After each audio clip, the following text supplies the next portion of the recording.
I dig that.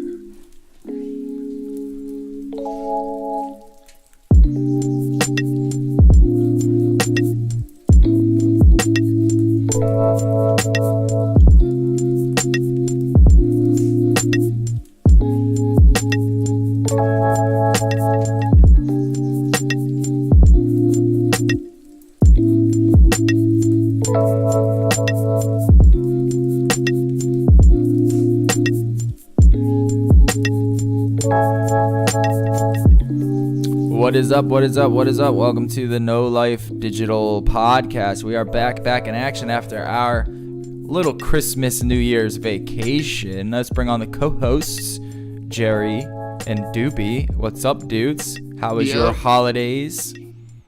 Long, but good. Yeah. Insert joke about a new decade here. True. Mine was pretty good too. Very lazy. Twitter. Mine wasn't lazy because I had to drive up to Michigan, and I spent 3 weeks there, and that was oh man, it was great for like the first week, and then it was like I have to spend another 2 more weeks. I did absolutely really nothing. Me too. Except Me too. Game, and on Christmas Day I did go to the Sixers-Bucks game. And the Sixers dominated the Bucks, and ever since then they have been shit. So yeah, they haven't been too hot lately. That was a fun game to go to. I went to the Eagles Dallas game, where Dallas made a fool of themselves, lost that game, and now I am an Eagles fan. You finally gave up on the dumbest team in sports. The thing is like we're buying a house in Philadelphia, and like I've just been slowly drifting away from the Dallas fanhood. Just like a new team, it's just like they're going through an identity crisis, and I've been here when the Eagles won the Super Bowl, and now we're buying a house. It feels like it's just like we are Eagles fans anyway. So I might have to start rooting for another team. I don't know yet though. So it's like breaking up with a girl. On behalf of if it's the Cowboys, is it really? On behalf of all of Titans fans everywhere, you're welcome, America. Yeah, that was an awesome game. That was an awesome game. Yes, I was extremely stressed the entire time. Why, dude? It's the I'm sorry, the NFC North or the NFC. No, I'm a Titans fan. I know, but that whole division I was stressed against the Patriots. That division was dog shit this year. Oh, yeah. I'm sorry. The Titans or the Cowboys? Cowboys. Oh, like the Cowboys, Eagles, Giants, all of that. Redskins. I forget. Yeah, Eagles went to the playoffs 8-8. Yeah, or 9-8 or something. I forget. It was terrible. That whole division was bad. It was so bad. There's a reason why there's three new coaches in that division. But the fucking Titans knocking out Tom Brady in the first round. I'm telling you, man, I was sitting there stressful the entire game, and then like we punted it to Tom Brady with 4 minutes left, and I'm sitting here going, man, it's gonna be vintage Brady. He's gonna do it. Mm-hmm. Me too. That's what I thought. But nope, couldn't get it done. That pick six, baby. Oh god, that was like and even then, it's 20-13. I'm sitting there going, I mean, they could still score. I mean, it was bound to happen, though. And I'm happy it finally happened, especially off of the dumb bullshit Belichick time-wasting rules. Dude, Vrabel doing it to him was and the funniest thing is Vrabel did it himself, like, the game before against the Texans. So it wasn't a surprise that he did it. Oh, it was great. Well, it wasn't, but it's also like, okay, Vrabel... That's why I was pissed we got, because I'm a Lions fan for anyone who doesn't know. Patricia. I was pissed when we got Patricia because I actually wanted Vrabel because like there was a lot of hype with Patricia, who's turned out to be a shady coach, and we're still keeping him for a third year for some goddamn reason. But I wanted Vrabel because I've seen enough of Vrabel to be like, no, that dude actually is smart, but he's not too smart to think that he is better than everyone. Where I feel with Patricia, he thinks he's better than Belichick, so he's doing his own dumb bullshit. And where Vrabel's that type of like, I was a player, I understand how to learn and how to be coached and to actually use that shit instead of thinking I'm smarter than you and I'm going to throw it out the window and do my own dumb shit. Some head coaches are better head coaches than they are defensive coordinators or offensive coordinators. Like Vrabel, most are. Not a great DC. Was not a good DC in Houston for the 1 year. Wasn't really that great of a DC in Ohio State for 1 year. But as a head coach, no, he's a coach. He knows what to do, and that's he's not. Well, that's the thing. Patricia's better as a coordinator because he's incredibly smart. He's good at X's and O's. Vrabel, like, because I've always been a Vrabel fan because I like when the Patriots first came around. I actually loved the Patriots because Tom Brady, Michigan boy, before it turned into an evil monster. Yeah, thank you. But I loved Vrabel because Vrabel was a boss linebacker back then. And then after that, he started just, chilling. He was on TV a lot, and you could tell he's a great people person. Like, he spoke like a coach. You know what I mean? Do you guys think Tom Brady's reign is over? No.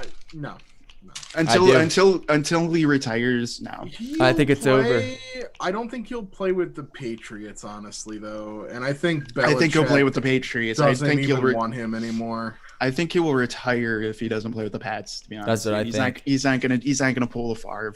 I think his reign is over. I don't know if the Pats are going to be that dominant team anymore. I don't think they're going to be as dominant, but it's one of those, like, we've been saying this for 10 years. They finally lost, but this is the first loss that we've been saying for like 5 years that they're dead. We're just covering the sports because it's a hot topic, but like, I think there's one team, if I was going to list any team he would play for that wasn't the Patriots, and I know a lot of people go, well, they don't have fans. It's the LA Chargers. Because one, they're going to pay him because they need to get fans in the seats, and what brings fans besides a all-time greatest quarterback of all time? We can argue if he's good or not right now, but he's the greatest quarterback of all time. Two, they have so many more weapons than the offense in New England had because Belichick didn't do anything. He didn't really get anybody for Tom Brady to play with. No, but that's this whole system. Like, that's my problem with what's going on in Detroit right now with the Patriots way is we don't need stars. We just need a lot of good people, which is a good system. But once you start running out of those good people, you start plugging in holes with. You need someone like Belichick that can take he's just the best. You need a Belichick who can take a C tier player and turn them into a B plus player. You can't just load your team up with stars. Belichick is probably sitting there pissed off that he doesn't have his original fallback plan, which was Jimmy Garoppolo. He wanted Jimmy, and then Brady was like, "It's my starting job. You're not going to give it to him. Get rid of him." Look how that turned out. Their owner loves Brady. Kraft was like, "Okay, Brady says it. Brady gets it." Yeah, this has been a pretty fun NFL year, despite my team's sucking. But everything else, it's been dog shit. I clocked out in week 3, dude. Really? I thought this has been a fun I'm a year. Lions fan. Did you see the Lions this year? No, you clock out real quick. I got a question. I mean, we'll get off sports in a second. For anybody watching who goes, this is a gaming show. Why are they talking sports? We talk sports culture. Is a game. It's part of the culture. Sports is a game. As a Lions fan, do you think they should move on from Stafford? No. Stafford, no. Stafford should stay? Yeah. Oh, 100%. He finally got beat up this year and hurt, but no, Stafford's there's no point in switching from Stafford. What they do need is they just need to get rid of Patricia. Last year, Stafford, I didn't have him on my fantasy team, but I did have Marvin Jones. And Marvin Jones balled out for me last year. Yeah. And I think Marvin Jones. No, Lions have a good team. They need a new coach. We need a coach, yeah, basically. Like, we have an okay team. Honestly, the team's gotten worse, in my opinion, because of this whole, bullshit fake Patriots way kind of thing, where he's not the Patriots, and I think he's actually made the team worse. But they have some good – we have some really good pieces, but then we have – a GM and a coach who trades away all of our best players for a 5th-round pick. Yeah. All right, let's move on. I was gonna say, is it as bad as who was it before? Matt Mullen? No. Dude, well, if I'm being honest, no one's gonna touch Millen. But we've in Lions fandom, we have actually been talking about that of how fast did you clock out this year? And me this year, no, honestly, this year I have not clocked out this fast since the 2006-ish era, the beginning of that where we were going to 2008. I forget the name of the coach. Mullen? No. Merleni, whatever, bald dude. He's famous for pound the fucking rock, boys. And he was dog shit. The Kitna era, if you remember John Kitna when he was the quarterback of the Lions. John Kitna. Kitna was fun, but I haven't clocked out that hard since that because it was a dog shit product, and that's what this coach has made this team is a dog shit product. Hey, to be fair, Like it's not entertaining to watch. As soon as Stafford got hurt, I was clocked out. Yeah. I almost clocked out after that Denver game against when Mariota got benched. I almost clocked out. I was ready. We're 2-4. I was like, man, we might as well tank. And then I don't even like tanking, dude. Is the problem, but it's like. No, once we lost Stafford, we were completely hopeless because I knew the backups on this team were as bad as possible, and they're as bad as possible. Yeah. But like, dude, I don't know. It's as bad to me as that era of like 2007, because 2008 was exciting as hell. Like that was history, you know. You're at least gonna watch how bad can this train wreck get. That's fun in its own way. But like 2006, 2007, you were just like. Yeah, no, this team is absolute dog shit, and it's just going to be really bad rushing attempts until John Kitna tries to throw the ball. And that's what this season turned into, where it's like this season in 2016 year? The 2008. Yeah. But like the rest of it was just like you're going to do run, pass, and it's going to be bad and really boring to watch. And that's what this year's been. So I clocked out. Hey, that was last year. That wasn't last year. That was the Malarkey era in Tennessee was, okay. Terry Robisky's going to run, pass, and it sucks. Well, no. That's the annoying part of it is like, okay, it's now a passing league, and we're going to run, pass. Going to pound the rock in a goddamn passing league. Yeah, it's a genius. It's a passing league until the playoffs. All right, let's move into gaming. Have you guys been playing any new games? Dude, you finished Sekiro, and I want to hear your thoughts on Sekiro before we get into anything. I beat Sekiro.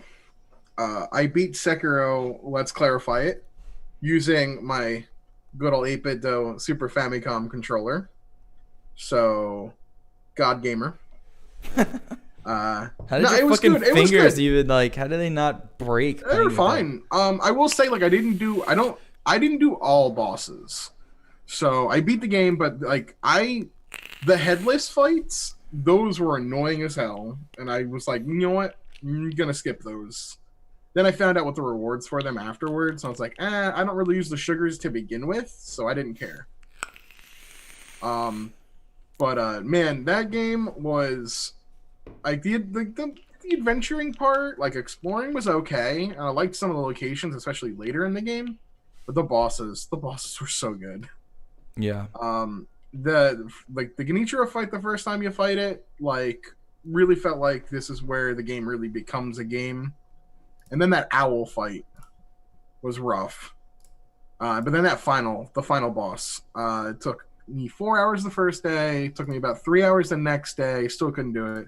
I sat down on the last day, I was like, I'm going to spend the next 12 hours trying to beat this guy. And I got it like within, I think, my first 5 tries. It took me like an hour. And then I was like, all right, wow, I beat it with an hour, like within an hour of my 12-hour goal. Rewarding. I am ready for another From Software game like this one. And I say that by people say that I don't know. It's one of those things where I talk to some people and they're like, well, I've never played a Dark Souls game. I played Code Vein and I played Fallen Order. And a lot of people say that if you're coming into Sekiro as a fresh player to From Software games, it's actually a lot easier to get into. It's harder to get into Dark Souls, like harder to get into for Sekiro if you're coming straight from Dark Souls, which I guess makes sense because for me as a player, being told here's your play style, you don't get to choose your weapon, you don't get to choose your stats, you don't get to choose that stuff. You are limited to just what we give you. Beat the game within the systems that we give you.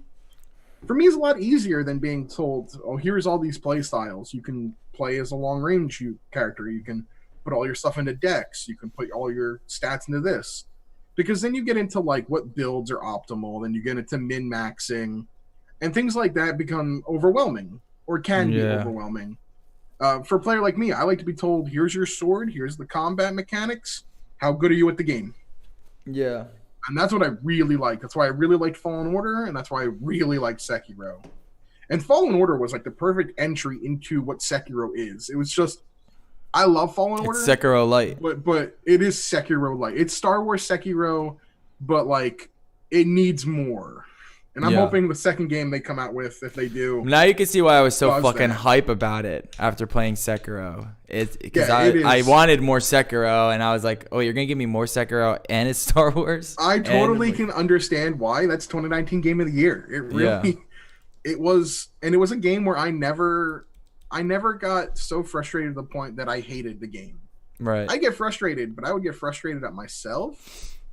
And there were a few times where I'm saying, okay, no, I jumped there. Fuck you, game.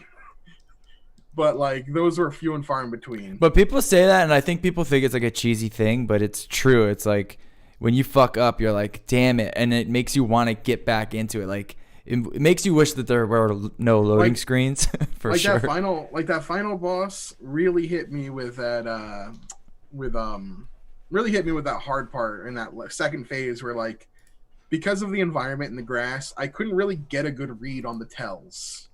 And it's a game based on tells. There's one boss, and I found this out, like, and I talked to some people who played it. There was the fight against the corrupted monk. And that one got me for a while. And then I finally invested in some of the tools. And I will say this, I think the most broken tool in the game is the Lilac Umbrella. It is just broken. Why? What do you mean? It defends against fear, which is the worst status in the game. Because fear, essentially, if you get hit with it, you're dead. It's a KO. Mm-hmm. There's nothing you can do. But in that corrupted monk fight, there's a quick kill that I didn't find out about until afterwards on the second phase. Or you can just throw out the purple umbrella and just sit there and the shadows kind of hit you, and they hit you, and they do nothing to you. In the final phase, the dude does the Ichimonji, which is like the overhead strike, you know, he does the double. Mm-hmm. If you parry that, you're stuck in hit stun. And like for fighting games, I totally understand this concept. You're hitting so much hit stun that you actually can't dodge his next attack, which is always going to be that wave. But I found if you have the purple shield attached, you throw that out immediately, that wave does nothing to you. It barely even touches your posture. So the Lilac Shield is the best item in that game. I mean, I have used the firecrackers.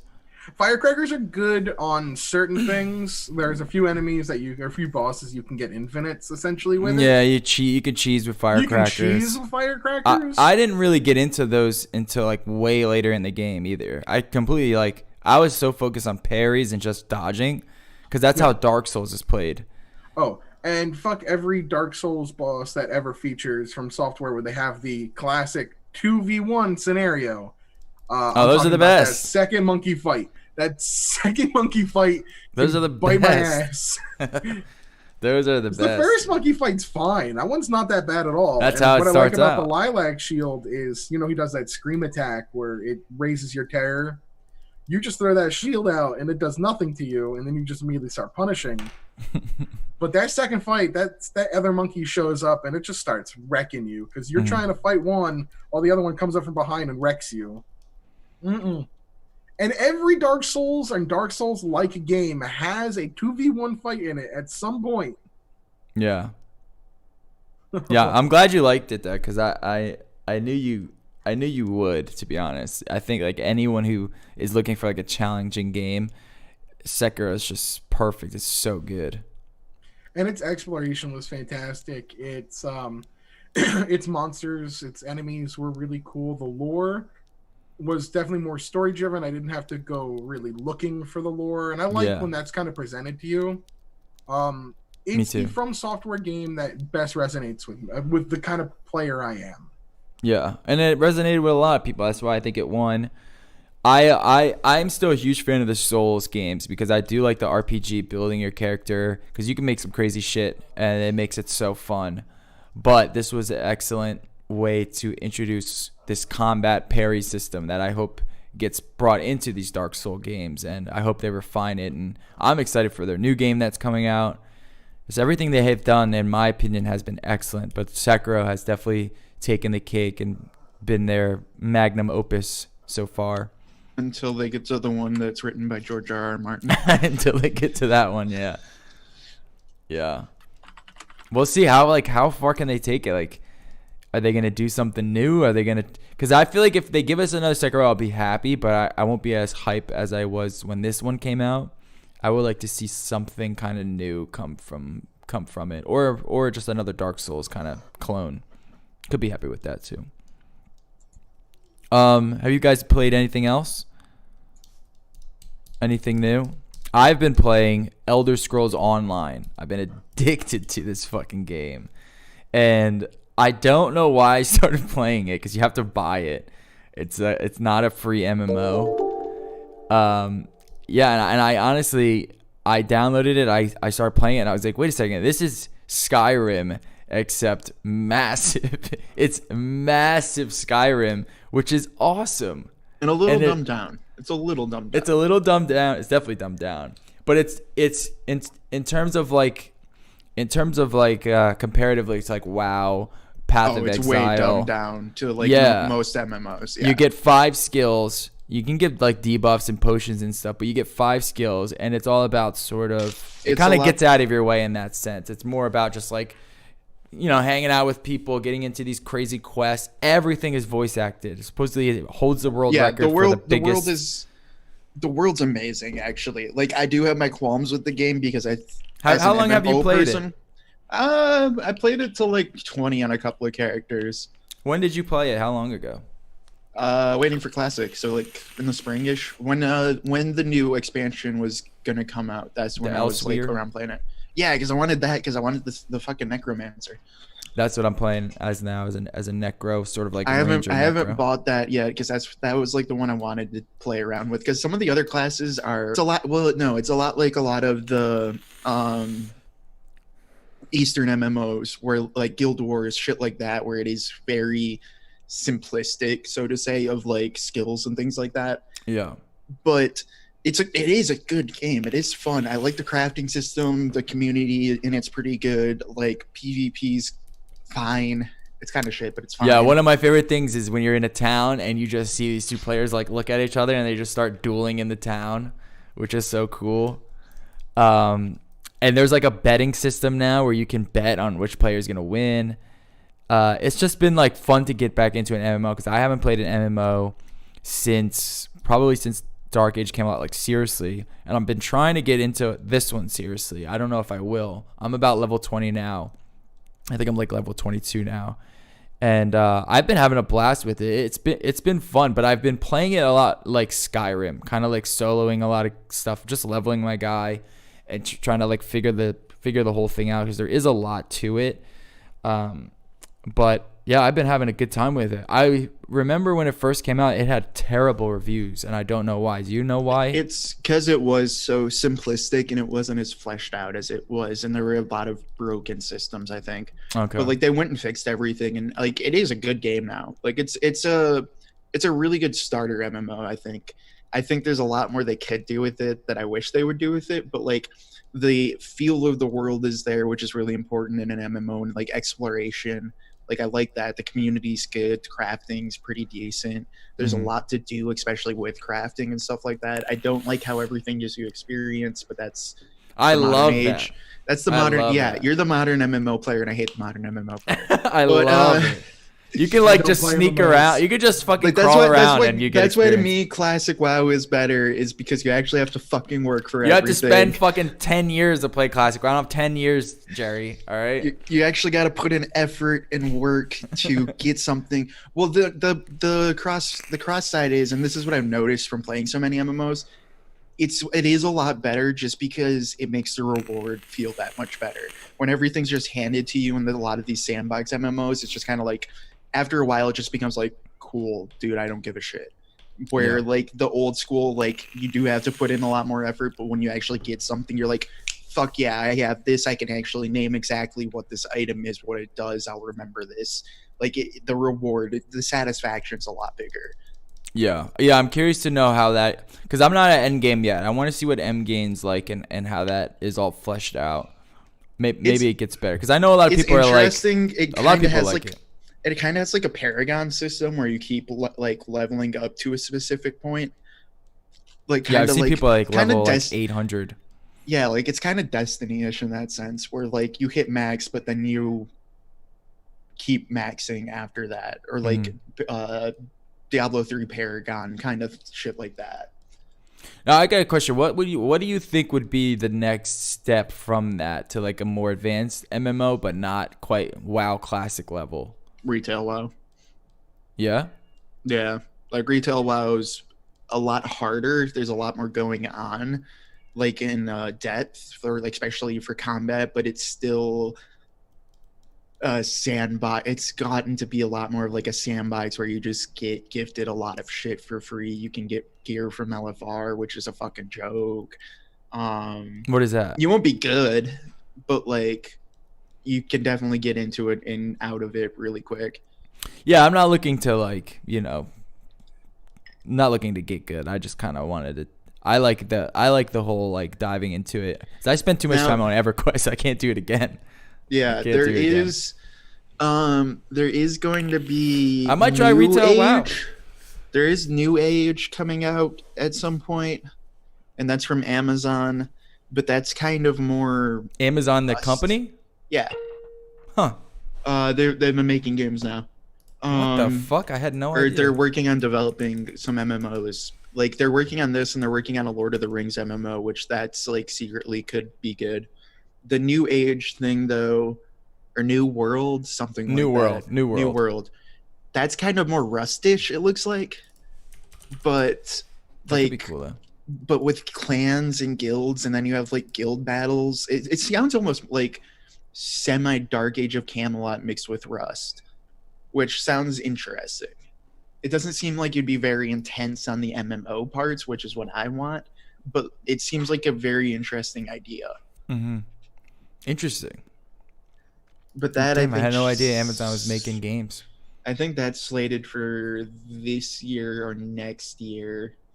And then there's also they're working on a Lord of the Rings one, I guess, which is a more traditional tab target MMO like WoW, I guess. I might have to try retail WoW. Just do the free trial first and find out if you like it or not. I think it's fine. It's fine. I'll put it that way. Yeah. I want something that I don't have to think too much about, but I can kind of like put some hours into it, but I don't. Oh, that's retail WoW. You don't have to think at all, dude. All right. I want to think a little bit. You have to think for raids, but like everything else, it's yeah. Yeah, I'll see how long this Elder Scrolls Online thing goes. One thing that they do is they make it. They kind of do the Path of Exile thing where they make it free, but they give you like 10 inventory spaces.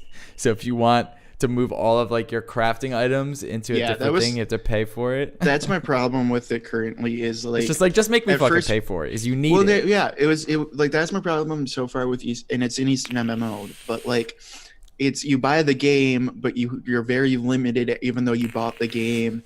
And now you have to spend extra money on extra currency to buy not just expansions, but also DLCs. And then you can pay a monthly thing to actually get your shit improved. Like, there's so many just weird money sinks in ESO. It's crazy.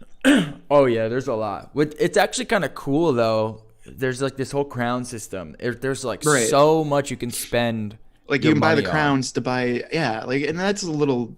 I'm not a fan of that, especially in an MMO. I don't like added pay to win shit in it. Basically, none of it's pay to win in ESO, so I give them credit there. It's mostly cosmetic and DLC. It's all just stuff. like your stuff for your house. You can buy like a basket for like $1, and like that, and you can buy all the DLCs through crowns if you want stuff like that. Yeah, but like that is a problem with some Eastern MMOs, is like there is just too much extra shit you can buy in game, and I don't like that. Like that was WoW is even doing that now too, and I hate it because that's what I liked about WoW was like, just pay $15 and then you don't have to, you're paying $15 for the server and everything else you're supposed to be paying for the development of new stuff, rather than like buy a shit ton of weird ass bullshit that makes you better than other players. Yeah. Luckily with ESO, I haven't seen anything like that other than you buy like storage cases for your house, and you could buy you can actually buy like crafting areas. So instead of like having to travel to a crafting area, you could buy it for your house. I mean, it's just like Path of Exile kind of stuff, which is fine. I just thought it was interesting because there was so much cosmetics in that game that you can add. Like if you wanted a new light bulb, you could buy one for like 10 crowns, which is like 20 cents. I was like, oh, that's like every asset in the game you could pretty much buy for your house. It's a lot like Warframe in that sense, yeah. Yeah. Of like, Yeah. you know how Warframe for a long time, like there was a joke that it is a game, but then on the top of it, it's just cosmetic. It's like World of, I forget what the joke was. Never mind. World of Tanks. I would no love World another. of Tanks. World of Tanks, you at least get a tank out of it. Warframe was straight cosmetics. Like like the whole thing was just like buy. It's like Destiny, where it's like buy dyes, buy armor kits, buy more dyes, buy like this, so you can like this this little tiniest piece of your sword. You can change that color so it matches this part of the sword and this part. Like there's like every item in that game has like 30 different spots for dyes you can attach to it. Which I mean, I think it's pretty cool, but I would love to see a second Warframe. I want to see a Warframe too. That engine feels a little too antiquated. It's getting there, yeah, but like it's still a great game. It's fun, yeah. On World of Tanks, I kind of like World of Tanks secretly. I've never played it. That is a game. I like it because I'm a history nerd, but like, and it's as I'm getting older, it's an MMO, right? No. It is, but it is a massively multiplayer game. It's not an MMORPG like you'd think of WoW. It is 15 versus 15 or clan battles. It's more just like it's 15 an tanks versus 15 tanks. Yeah, no, it's a shooter. Like it's like Counter-Strike is an MMO. It's like Warframe. I mean? Yeah. No, it's more like Counter-Strike. It's just 15 versus 15 death matches or capture the flags, basically. Hey, that's cool with me.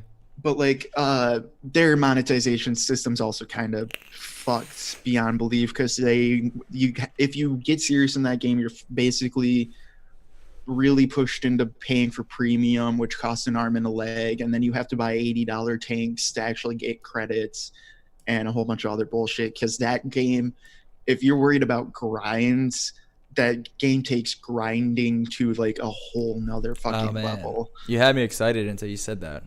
Yeah, no, it's a fucking slugfest of a grind. But I'm growing more into it because it is definitely an old man kind of first person shooter where it is a lot more slower and methodical, and not just I don't have to bust out my 240 hertz monitor and have like the quick scopes, you know. Yeah. So the older I'm getting, the more I'm like, I'm kind of like in World of Tanks because I could just relax and still be good instead of I hear you. I don't have to chug 3 Red Bulls to still be able to keep up with a 16-year-old. Yeah, it sucks getting old. All right, let's get into news. Wargroove gets free DLC February 6th. I haven't played Wargroove in a minute, man. It's too hard. It game is so fucking hard. I tried playing it the other week, and I lost. I was just like, God damn it! It's so hard. It's a tough game. It is so hard. The computer's so smart. I love that it's getting free DLC though. Yeah, that's cool. Like what is it? New maps, some new units, new co-op campaign, and new units, and new new commanders. Nice. I mean, I love when indie games like support their games with free DLC. Like you'd think like indie game cheap price probably should have paid DLC. But yeah, we got a question. Making their games better. We got a question in chat. What is y'all's favorite Disney movie? Mine, Mulan. I was thinking about that. Mulan's good. Toy Story. I cannot wait for the fucking new reboot, dude. Dude, Toy Story. Let's get down to business to defeat the Huns. I really do like Mulan. Yeah, Mulan. And one of the reasons I like Mulan is it really like. Did they send me daughters when I asked for sons? Actually, she's the most badass female in Disney animated films. For me, it is Toy Story 3, because I will always remember Toy Story 3 because I'm the same age as Andy. So me and all of my friends were graduating high school when Toy Story 3 came out. We all got high as fuck, went to the midnight screening of it, and we're just like fucking mortified. Did you cry at the end? No, we didn't cry, but we were like Yeah, you fucking did. mortified when they were trying to kill all of them and they were dropping The into that pit incinerator? of hell. Yeah. They were gonna burn all the fucking toys. Yeah, no, dude, we were all like fucking on edibles and then like 28% weed. Like we were just like high as shit, just like no. And they're all holding hands. They're like, all right, we're gonna die now. Yeah, that was a fucking great movie. But I think Mulan takes the cake. That's the only one that comes to mind. Mulan's the better, probably. Like Mulan's probably the better movie and the better character. But for my personal experience, it has to be Toy Story 3. Yeah, Toy Story is pretty classic though. What's another like? What's the non-cartoon? All right, let's just move on. What was yours, Doobie? Mulan. Mulan. Okay. It's good. probably, yeah, it's gonna be Mulan, and I'm excited for the Mulan, the new one coming out is the one I'm actually the most interested in seeing out of these live action films, because they're actually changing things. They're making it more, I don't want to say culture appropriate, but like they're making it more historical accurate. They're taking out some of the songs. They better not take that song out. Well, they're making it like an actual movie, whereas it's not like The Lion King, which was just like, all right, let's just make it animated to what looks like real life, and that's it. And it was terrible. They're actually changing things. They're actually like making improvements, and I'm like interested to see how that goes. And it's a different tone. Yeah, I want to see that. Me too. I cannot wait. All right, Pokemon Direct has been announced for January 9th. What could they possibly be directing here?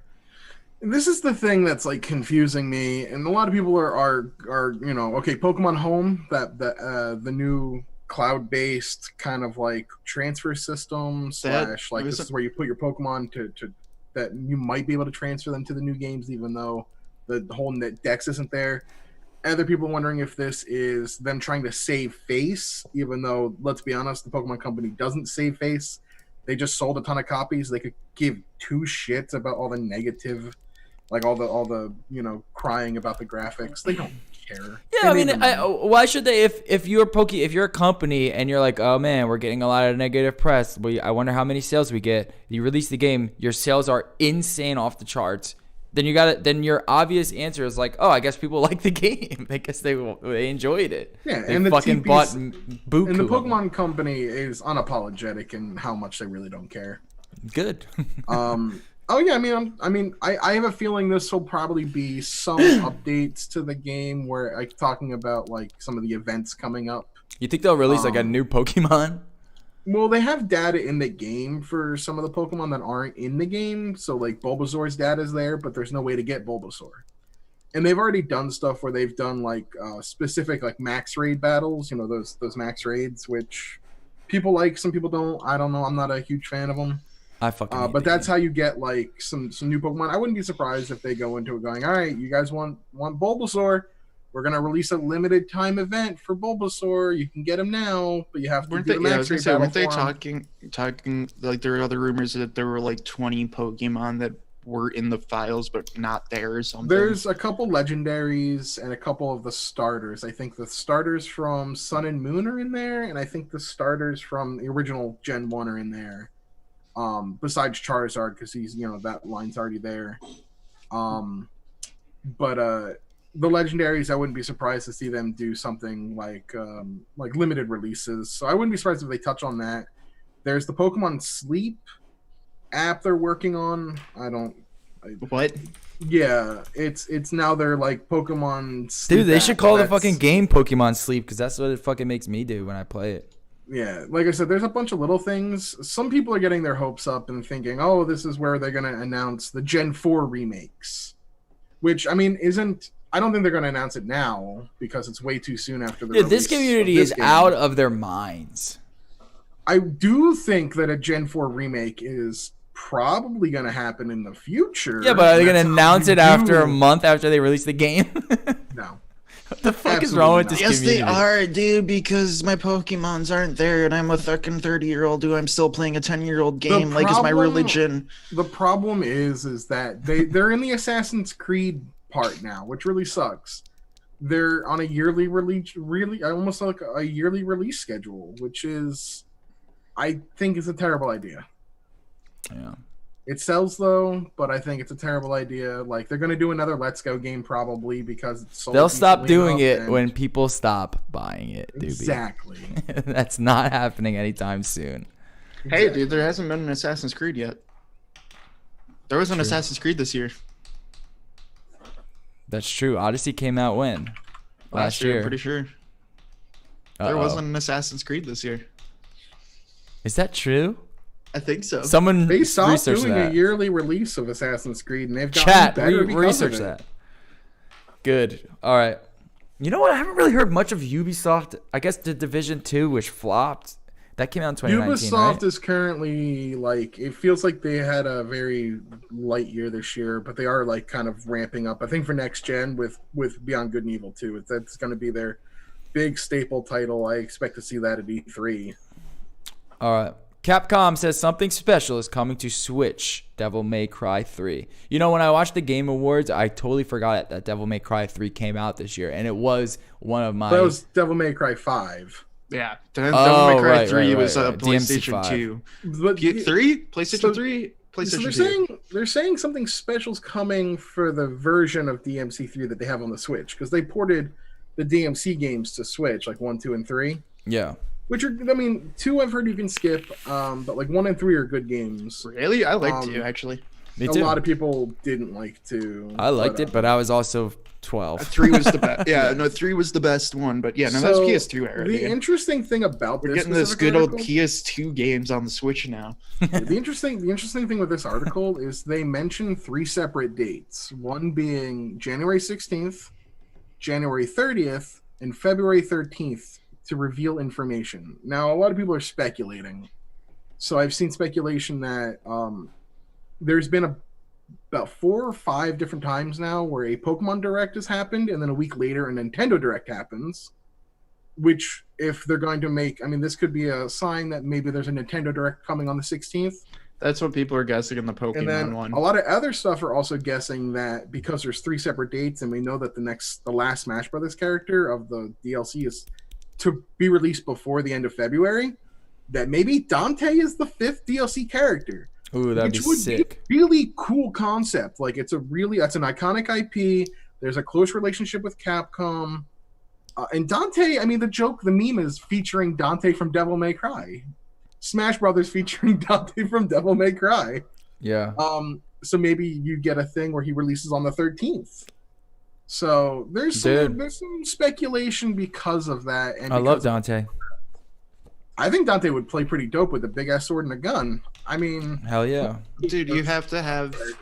You got to keep your edgelord per quota up, dude. I mean, Smash Brothers has tons of Edgelord characters. Let's get another one. Well, like I said, I totally forgot that DMC5 was 2019, and I love that game. I thought that game was Yeah, cool. I still need to play that. You have to fucking do a lot of things in your life. I know. I'm trying. All right, moving on. What feels like an annual rumor now, DigiTimes claims new Switch model, Switch Pro, coming summer 2020. Now the rumors they have been debated upon with the Switch Pro. I saw some rumors today about it. So DigiTimes is rumoring that they're set to go for 2020. What will it bring? Who knows? I know I'll pick up a new Switch Pro once it gets released, especially if it comes out this year. But then also there was other information from another company business website saying that Nintendo will not be releasing a new Switch Pro this year. I don't see why they need to. Yeah, they said that basically they now, just at released least. the Switch Lite. They just released a second version of the Switch a few months ago. So it wouldn't be coming out this year. And the last time they did this with a portable, and this, I mean, like, Nintendo is a home console and a portable console, so there's this, kind of idea of like the more powerful version. But the new one's just portable. With the new 3DS XL Pro, No, I can terrible see. name. I can do them doing that with the Lite because the Lite is just portable.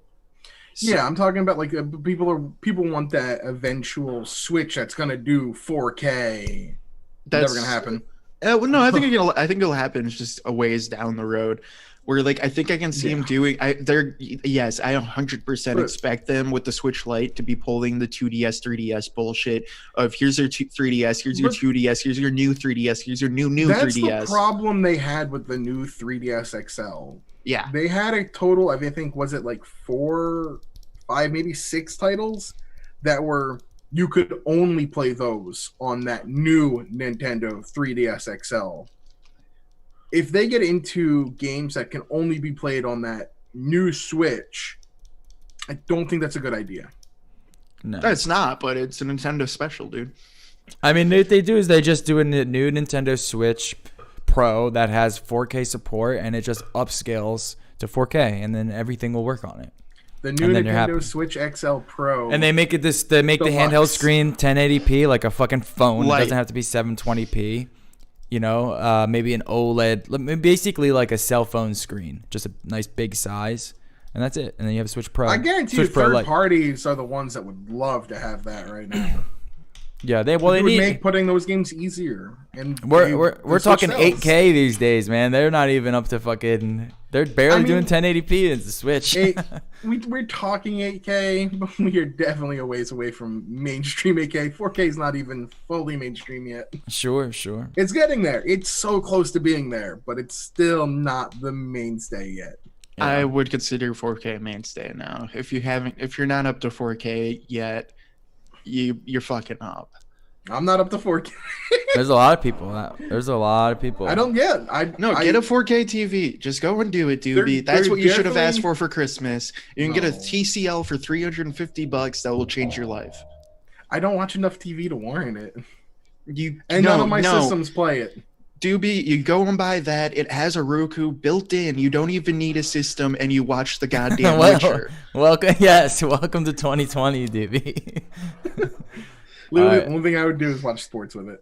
No, well, 4K sports are great. I know 4K sports are really great. They're really great, but you also have to have a better one to upscale.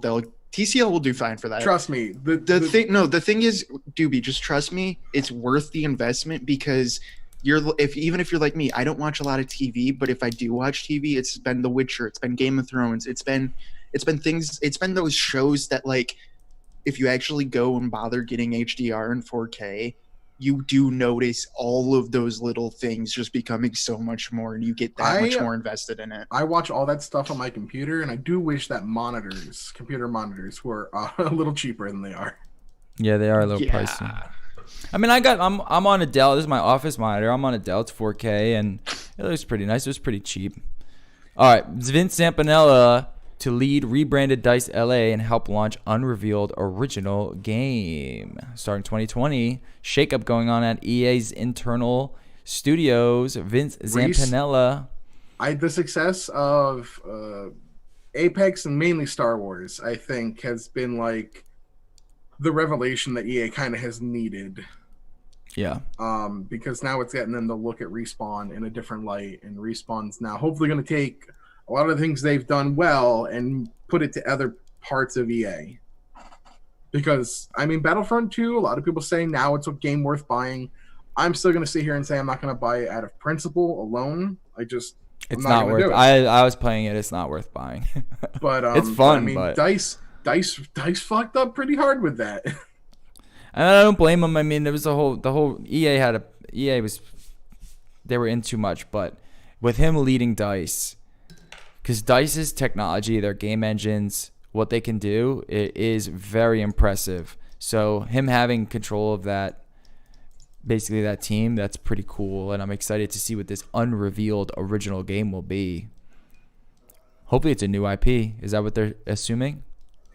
That's apparent. I'm not sure. It just says untitled games. Yeah, no I'm one not knows. sure if it's a new title or if it's a rebranded title. Yeah. Well, EA's doing big things. Elden Ring, the From Software R.R. Martin title, release date possibly out for June 2020. So it could be coming out this year on these consoles. What do you think of that? Crazy. I'm a little disappointed by that. I'm not surprised it's going to be on these consoles. I wish it wasn't. I think June 2020 is too soon for them to have really said nothing yet about this game. Yeah, that's right around the corner. So I'm not thinking June 2020, honestly. I'm thinking it's going to be a release title for the next PlayStation or Xbox. It's going to be. I mean, I'm excited for it. I love George R. R. Martin's works, and I like From Software right now after Sekiro. So I want to see something. I want to see something from it. Let me see some gameplay. Like what I do want to know what's going to separate it from Dark Souls. What's going to separate it from other than like the fantasy thing. Well, separate it from Bloodborne. Separate it from Sekiro. I want to know how it's going to be unique. Yeah. Have you played Bloodborne? I've played Bloodborne 1. I'm bad at it. Yeah. I'm very bad at that game. You know how it's going to be unique? It has a great writer. Dude, Dark Souls is fucking best writing in any game ever, dude. What are you talking about? Yeah, but then you add George R. R. Martin, you're going to have a phenomenal written story, hopefully. With George R. R. Martin, you're not going to have, like, lore hidden everywhere. It will be up front. Yeah, that's what I'm but it will also be all over. I'm just kidding. Dark Souls story is such bullshit. Yeah. No, it'll also be all over the fucking place. Which is good. Too. Bloodborne is hidden lore everywhere. Honestly, that could be the way they do it. That could differentiate it is multiple characters. Like you're actually playing like 2 or 3 different characters. See, that would be a neat way. That would be a neat way to handle the Sekiro playstyle, but limited playstyle, with the multiple playstyle of Dark Souls, where you have multiple characters. You're gonna have different playstyles for each with their own stories. That would be cool. I would love to see that. I mean, because that is the George R. R. Martin writing style and special too. Like here's the character here's the character whose playstyle's all about range. Now here are bosses designed around that playstyle. Yeah, that'd be sick. Oh, that'd be fucking dope. Go play Bloodborne, everyone. Bloodborne is awesome. Final Fantasy VII demo remake, data mined, new character images, plot changes, spoil free article. I love that we have a spoiler-free article for a fucking 80-year-old game. Okay, time out. I did read the spoilers, so I will say that the joke's funny, but the spoilers are actually spoilers for the new game. Oh, nice. So that's good to know. It's how they changed the lore. It's a lot of the character models, which are very interesting. Needless to say, how they data mine this? So the demo accidentally got leaked while everyone was on holiday. The demo somehow found its way onto a server, and somebody was able to download it. They pretty much played it, and then found out that the whole game is on it. Oh my god! Including a lot of test stuff, a lot of stuff that's not supposed to be meant to be seen by the public. And some of those character models from, I guess, what were early releases, like early builds. That doesn't sound rough right. to look at. That doesn't sound right. Someone at Square did this on purpose, I think. I don't know. I mean, I looked at it, so I'm not. I was always gonna look at it. Some of the stuff's really cool. Some of the stuff looks fantastic. Some of the stuff I'm a little iffy on. So is there a video of the game? They did release the video, I believe, of the I want to watch play. I want to watch of people the demo. There's a lot of menu screenshots. There's a ton of screenshots out there. But there's no gameplay. Be careful. Not of the full. The full game isn't playable. They were able to data mine it. They do have the full demo that they played, which is essentially the opening bombing run mission. Oh, okay. So I want to watch that. The cinematic opening, of course, with Aerith and going to the train, and then to blowing up the reactor. Yeah. There are even changes story-wise there. There are story changes about the reactor. Which I'm sitting here going, I gotta see it. I gotta play the whole thing to really make my full opinion known. But some of the changes I'm a little iffy on. They make me. There's some tonal changes that I'm not a fan of right now. How so? Don't spoil it, but some motivations are different. Okay. There are some motivations that change the tone of some. In which way? In a goofy way, or in a dark way? Without spoiling, some actions are taken that change the viewpoint you have of characters Okay. from the original. Okay. Some Are you talking about- some badasses are Not so little badass. some badasses are a little less badass, and some bad guys I was are a thinking little more evil. I was just thinking about that specific character as well. And, All right. and of course, I mean, we all know that they were. I mean, like I'm not gonna spoil it, but I will say, as far as the end of the game goes, that whole sequence is gonna be different. That's cool. Which, I mean, makes sense. Let's be honest here. Motorball as the final boss would be trash. It would be a trash final boss. It really would. Yeah. So I'm excited for it, man. I think this there are remake looks cool. screenshots in here of. I don't know of why some he gets so builds. hyped though. I will say there are some screenshots and builds of some stuff that obviously isn't going to be in this game. It looks like some stuff they were testing for the next game, so they are in development, of course, for the next game. Okay, good. So maybe it is a little farther ahead than I Final- expected. Final Maybe it Fantasy will be VIII a remake. yearly release of the episodes. I don't know. Let's be honest. You're just better off just waiting and buying the collection when it comes out for $60 instead of. every Oh game for right, I $60. forgot they were doing that. This shit's episodic, and they have no idea how many episodes they're doing. Oh yeah, I forgot they were doing that stupid They've thing. already stated they have no idea how many games it's going to be. Oh, now I'm not excited anymore. All right. Oh yeah, you get March 3rd. You get a taste. That's Oh, it. PlayStation Lifestyle has a thing on the side. PS5 Holiday 2020 Dreams is coming out February 14th. Final Fantasy 7 March 3rd. Doom Eternal March 20th. Resident Evil 3 April 3rd.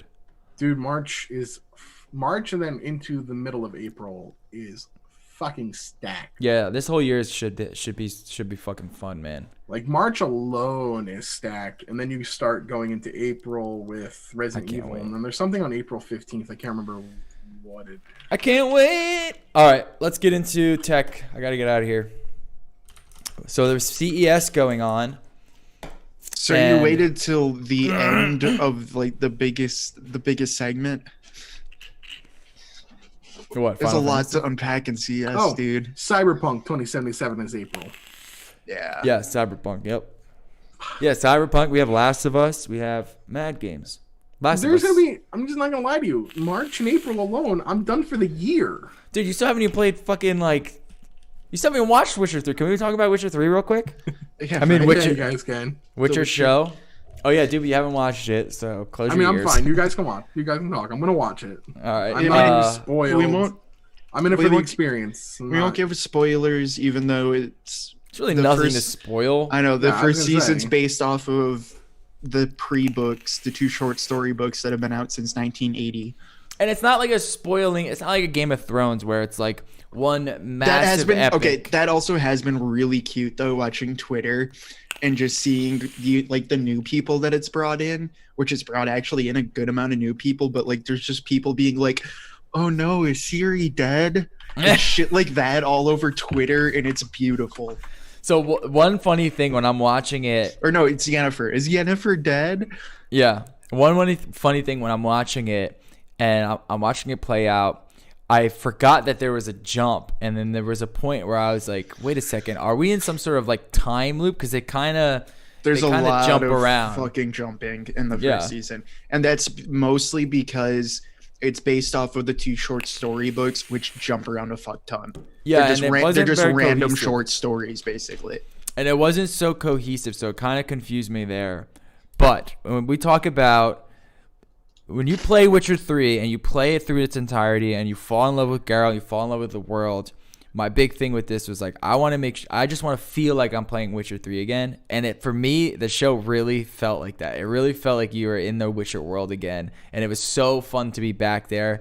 Henry Cavill played Geralt perfectly, Dude, he killed it. dude. He fucking killed it. Like Perfectly. I was worried, and I hated his voice at first. It's but perfect. He's Geralt now. Yeah, he's honestly, Geralt. like he actually Even did the owner kill of it. the creator said like he took Geralt. He's now Yeah. Geralt.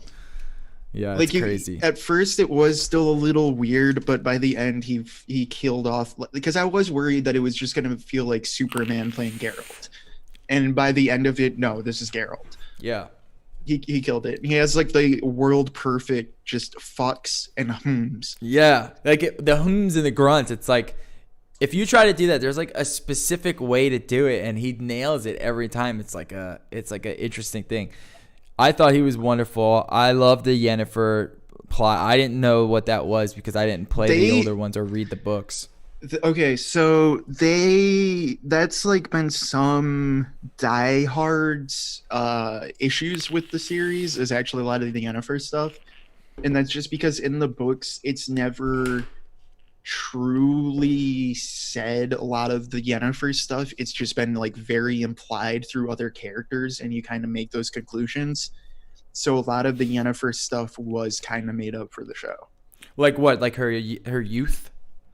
Parts of her youth and like the whole training scenes and shit like that. Like none of that was ever in the books. See, but I it thought worked that was really cool, well. though. Yeah, I thought that was cool. But like you kind of did know all of that because it was implied in the books. Like I didn't have an issue with it because it's like, did they say exactly this and this and this happened? No, but it's an adaptation and it works really well and it's accurate enough to be what kind of they were trying to aim for. You know what I mean? Or like what it seemed like as a reader he was aiming for. It was like a very Siddhartha-esque like character arc where she's the most powerful mage, so you kind of have to really put it in there like that. And I thought they did a good job with Yennefer. Also, I thought Ciri was excellent. I Yeah. thought Ciri played an excellent part. Tessara. Dandelion was so good. Yeah, dude. right, dude. Dandelion was His perfect. actor's also amazing. Nailed it, and I'm so happy about that because that is such an important character to get right. Yeah, Dandelion We was got it right. perfect, and the way that Geralt interacts with Dandelion was spot on. It was Yep. so good, dude. It's not the best show by No, far. it's not like an Abe show, but for a first season, Yeah, for a first especially season. anything related to a video game, it's been the best thing related to a video game made. Period. Yeah, ever. At least from what I've seen. And now that the show is huge. The show exploded. It's getting huge ratings. They're gonna get a ton of money. I can't wait to see what these CG effects are gonna look like in season 2, because that was really my and the biggest thing. cinematography.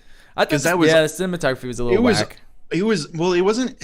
Sometimes it was really good, and sometimes it was really bad. And when you looked into it, like half of them were all different people.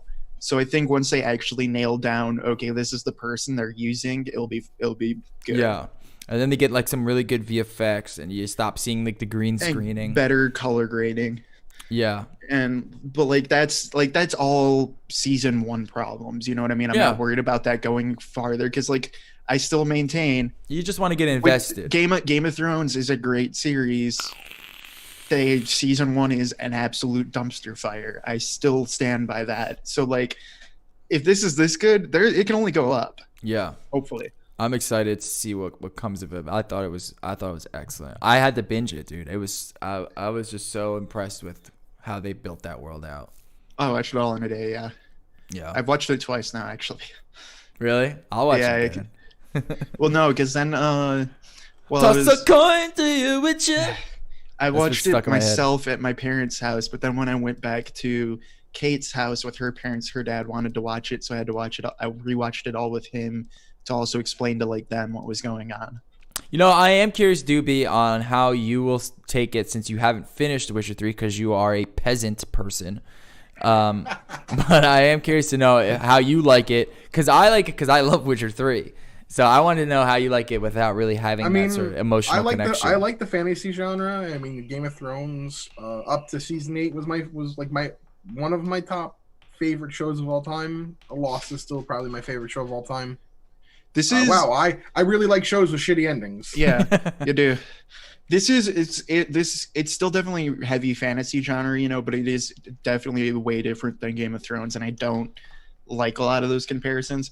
I see where they're made just because the Witcher world is a very cluster. political, you know. It is would it is a you- dumpster fire because there is a lot of politics and there are a lot of kingdoms that you will see. but it's How would not you a put it, Game of like, Thrones type. How would you put it between like something like Game of Thrones mixed with Lord of the Rings? Like I say, take those two. Yeah, I would say. Where are you putting this? Neither. Towards? It's a monster. It's a monster show. Like it. That's I really like monster shows. That's really what it is at its core. Is it's a monster show. It just has Game of Thrones fantasy elements in the background. So and it's I think Supernatural. a little bit, yeah. Kinda, I mean, guess. Supernatural is not a bad show. Like it's it's for most monster hunting, but then there's there's a very good world built around with it. a season-long arc. Yeah, like a whole political arc, and then like character arcs that kind of evolve. Yeah, they take kind of a back seat, which I'm sure they'll be. I already know I'm gonna enjoy it.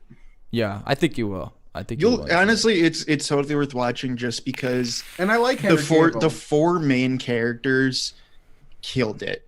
Like even if like part of the writing was a little bit weird to book nerds, and the cinematography was like a little off at times, it doesn't really matter because those four main characters just absolutely fucking killed it. Character-driven stuff is something I also really enjoy, and if the four main characters are very well written and very well acted, I'm gonna enjoy it. Yeah, like that's it. It is mostly three main characters. I'm counting four because you have to count Dandelion Yasker. I saw that he's a main character. I think Netflix had it listed as like one of their. I think it was like their number 6 most watched program, despite coming out like in December. I think it ended up catching up the top 3 by the end. That's crazy. It's done. It's been doing really well. But you also got to realize, maybe it goes up for some awards around season. You also got to realize that Witcher 3 is one of the greatest games ever made, and that plays into it. And maybe you should play it. You know, I'm gonna probably play and beat Cyberpunk before I fully beat Witcher. I will. You say that, but then once you actually watch The Witcher, and if you actually do like it, then I can see you. It makes me want to play Witcher. Yes, I can see you doing what everyone did, and then binge Witcher again. Because actually, if you watch Steam charts, like after that show, for about 2 weeks, The Witcher was like the number 1 played game. Yeah, again. everyone wanted to go back to playing Witcher 3. Nice. And it holds up. Like it holds up. You could play it right now and dig into it. All right. So let's get into CES. So there was some camera stuff. We can talk about that. Let's talk about that last. Okay.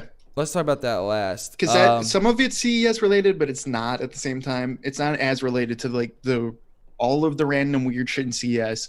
I have one thing for Doobie that I think Doobie would love, but I think he already left. Did we come back? They made the Headless Robot Cat Company. Have you heard of this? Yes. The Headless Robot Cat Company made a headless robot cat kitten that is just a headless kitten body that wags its tail that you can have real petable fur that's made for people without allergies. Yeah, it's actually I mean, it's kind of like a good idea to like everyone always tries to do like the pet rock thing, and they always do really well if they can catch on. And I'm always curious to know like what catches on and what doesn't catch on. Like what's a Tamagotchi or what's just like a dud. I think something like this could catch on. You never know. No, dude, I'm honestly considering buying it from one of my friends because we have 2 friends down here that are probably our closest friends, and they both love cats, but they're both like very allergic. Mm-hmm. But they love cats to the point, even though they are super allergic, that in their apartment complex there's like cats, because actually down here in Athens there's just fucking hordes of like free roaming cats. They just feed cats in their backyard even though they can't even catch them. Like that's how much they like cats. They just are allergic to them. So it's like that seems like we were thinking about getting a cat because we don't want to have mice in our new house. It's yeah, like the best thing to do when you live in a city, basically. I fucking love my cat. Like, let me ask you something. Interesting. Having a cat, like, what is the what do you have to do to like maintain it? Is it like a lot of work? No, you just let it be, right? Yeah, and you just give it a litter box. Litter box and food, dude. Can you train a cat to like shit somewhere? Yeah. So can I train it to like shit outside like my dog? Yes, but it'll be a lot harder. The reason why they like litter boxes and like litter training a cat super fucking easy is cats naturally want to shit in sand, basically. Okay. And that's what litter's so good. So I could just put it outside. It's fake sand. If you have sand, yes. But I would say just get a get a litter box and clean it. Well, that's Like, what I'm thinking. you get Getting used like to a litter box and putting that outside. Just having a it. shit in a litter box I outside. wouldn't do that because you should just keep them indoors, to be honest. Yeah. Yeah, like it's you can go deep into that, but I think indoor I'll cats take are it. just a lot healthier because the other thing is cats will, until you get it fixed, and even after you get it fixed, cats like to fuck like rabbits. Mm. And if you have any other outdoor cats, you don't want kittens, basically. Yeah. Yeah. All right. Well, did you see But Sony they're release the car? super like once yes, but once like if you just buy a litter box, I didn't even have to train a whole litter. We had a whole litter. I didn't have to train them. We just put a litter box out and started using it immediately. Yeah, that's good. Like they're super fucking easy. Then give them food, and then if you get them accustomed to a normal lifestyle, so they do not like change basically. So as long as you're like home or like on a routine schedule, dude, they'll fucking love you like no other. Since we were on vacation, since we were back, he was just screaming for like 3 days since we got back of just like, look at me, don't leave me, you're mine. Yeah, are they like affectionate? Oh, like yeah. how a dog is? Not like a dog, but especially if you leave, or like since I only have a cat, like he's always hanging out with me. So like might have to get one. they are they're more affectionate than people try to give them credit for. Especially if you ever- raise them as a kitten. If you raise them as a kitten, That's what they'll I love wanna you do. Yeah, they'll love you forever if you raise them as a kitten. Yeah. And I'm not don't the be- type of if you're person not that. basically if you're not a dick to it, yeah, they'll give you tons of affection. Yeah, I had to read up on some cat training stuff, see how that goes. 'Cause I'm not big into, some people just like buy dogs or they get cats. I don't like that. I like to make sure like, okay, this is what you have to do. This is how they think. All right. Yeah, I mean, if you can train a dog, like cats will walk in the park, dude. Yeah. All right, Sony released a car, dude. What do you think of it? They They released the concept, but I actually like it. Me too. Like, I actually like it a lot. That's what I'm saying, dude. Sony's gonna release a car. They're gonna dominate the car industry like they dominate the TV industry, the gaming industry, the camera industry. They could, the fridge dude. I industry. would actually be way more into a Sony car as a competitor to Tesla than probably anyone else. Me too. Like, it Or does look them or Apple. I think Apple could be a good competitor. It's just they have the money, like Sony does. Really. They do have money, but I don't think they would, because I think they would be more of a Tesla clone, where I think Sony would actually be willing as a competitor, because the Apple's style is we're gonna make the most expensive best thing, and that's never gonna. And Sony is like, we're gonna Apple- give you a cheap car, but we're gonna put everything in it and Right, drive the Apple- price A- down. Right, Apple doesn't compete. Like, that's the problem with trying to get Apple as a competitor to Tesla, is Tesla and Apple aren't competitors. You know what I mean? They're not going to lower their product. Right. While Sony will actually get in there and try to force competition. That's a good point. Yeah. Yeah, I like the Sony concept car. I would love to see them release it.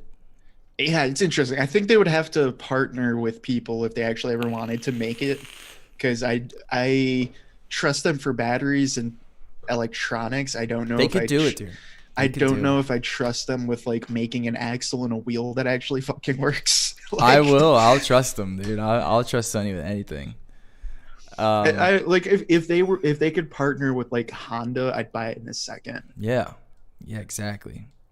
Yeah, it's crazy. They're gonna release a fucking Or, like, car. even They're gonna do Toyota. it. They're gonna do it because they're Sony and they do it all. Like, imagine that, like, if just Sony worked out a deal with Honda or Toyota, so it would be reliable, and then it just is Sony and it's cheap as shit and has a bunch of crap and works well. Yeah. Yeah, I'd buy it 100%, and it looks good. It looks great. Sony's gonna release a car, dude. It's crazy. That's insane. Dude, well, no, that's the thing that I love about Sony. I know. It's awesome. Is like Sony is willing to just do this stupid shit. Yeah.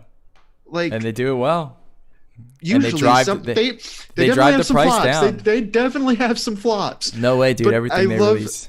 I love that they're just they're willing, unlike most electronic manufacturers, just maybe because they're Japanese, I don't know, but they're willing to like just come up with the weirdest shit and just see if it works. Not not like the way that Korea does, like LG, Samsung. Like Samsung just throws everything at the wall, but Sony's willing to like, we'll try to make a good product in some stupid fucking space, and I love them for it. Yeah, I agree.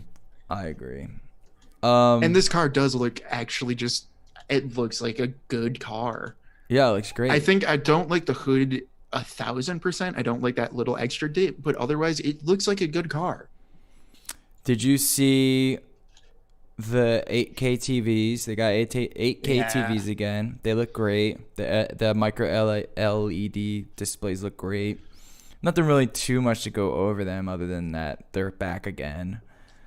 Did you see the Dell Concept Ori and Concept Duet foldable laptops? Yeah, I saw them and I still hate them, but that's my own qualms. I think they're cool. What do you hate about them? I hate not having a real keyboard. Yeah. Well, they give you a real keyboard. You just have to put it on top of it. Why then? Like, I know, it's defeats the whole purpose. It's kind of dumb. No, but like, I like the idea screen. because I like the idea. I think it's still better in a phone than like a laptop, just because I like. But that's just me being like, okay, I'm a programmer. I have to sit typing for 10 hours. I need something that actually is a real cushioning keyboard. You know what I mean? You see, now you broke your monitor, and if you had a foldable computer, you wouldn't have broke it. You folded it up. So there is that thing where it's like we can get to a point, because I would love to fold a display, or I would have broken two of them, like, or one really big of them, one really expensive monitor. Yeah. Like I think it's a good concept, and I think like so that's the thing is, for the everyday user, no, that's fucking fantastic. It's just for me, if I would just have to carry a second keyboard, which if I'm going to carry a second keyboard, I would consider it actually. Yeah. Well, no, I'd consider it because that's why I like Apple's laptops right now, is just because you can use Sidecar and use a second monitor easily. So if you have just two monitors there, I would consider it, and that could be good. You see, I think it's cool. It's just adding on extra weight to have to take a keyboard. Right, and that's the thing with me. It's like I don't need a second monitor on my laptop yet. I just really don't need it yet. I don't need it, but I desperately always want it. Yeah, I would like a foldable phone or a tablet, like a tablet that turns into a phone. I think everyone kind of wants. But so far, man, I feel like we're not there yet, at least from the products that we've seen at the show so far. Like, I'm not a big fan of these devices. They look kind of cool, but I mean, they were just like, okay, so we're going to give you a keyboard and you're going to put it on top of your screen. Yeah. It's like, okay. Or to just figure it out. So there's that. All right. Okay, what else did we have that we had to talk about? The new Samsung monitor, that's a 49-inch 1440p 200 hertz monitor. Where is that? Let me see if I can find that. That's a 100R HDR rating, or 1000, excuse me. The G9 or whatever. Oh, the big fucking... The 49-incher. Yeah.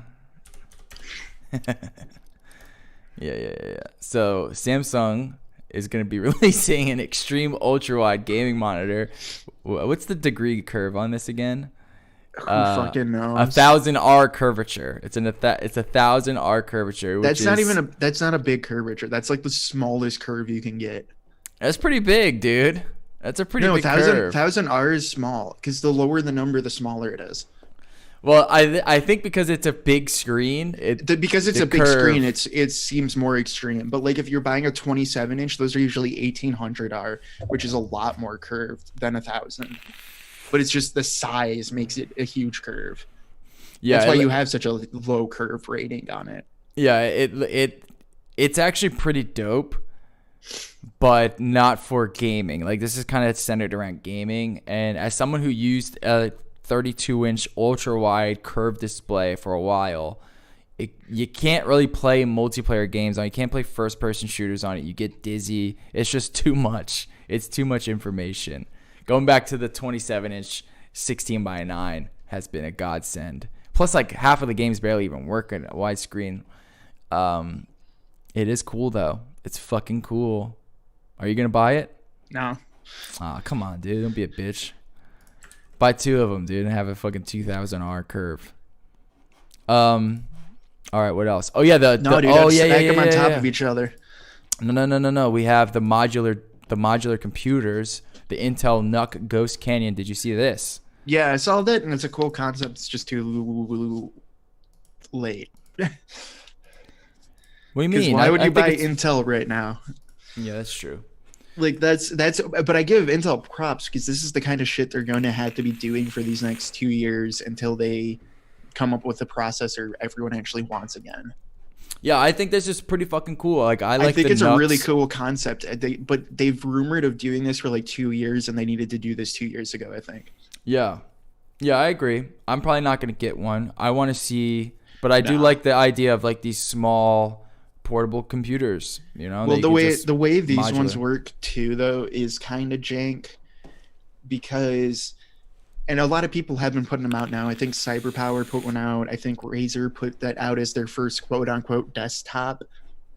But like the problem with these is it is for all intents and purposes, it's a laptop with an external graphics card because Yeah. these are laptop CPUs. You know? Yeah, and you could put a discrete GPU in it. Right. So like for all intents and purposes, it's a Mac Mini with a graphics card slot, but with the older mobile processors. Did you see Razer came out with a Yeah. modular one? No, it's this. Yeah, it is one of these, but it's cool. It's a very cool concept, but it's also just like if you want a super tiny computer that's very good, these are killer, to be honest. These are sick, and I kind of do want one. But at the same time, like I don't want to it's I mean it's a laptop, dude, with the graphics card put on top of it that's now in a box. Like that's literally that's what it is. Yeah, I think eventually. It's for me right now. A lot of it's the pricing. If they could keep these things cheaper, I would think that's sick. It's just that right now everyone's trying to market it as this new high-end desktop computer for $2,000, and it's a laptop.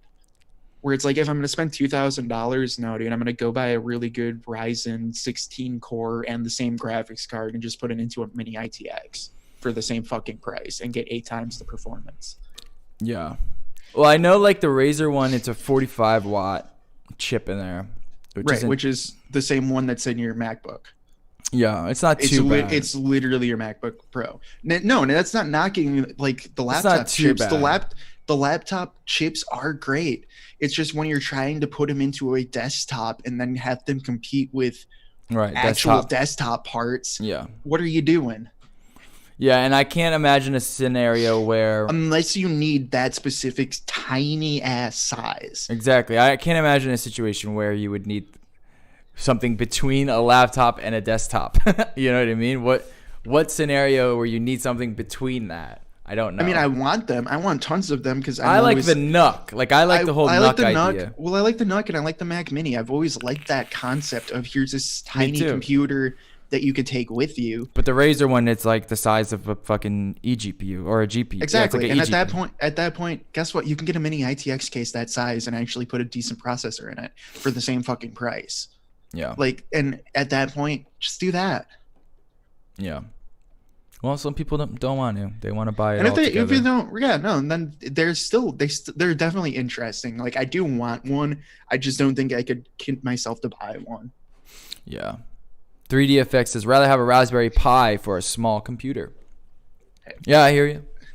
I need to get into start building Raspberry Pi things because I have an idea for something that I need done. And those Just always make look sure cool. you get the 4 because it's actually kind of baller.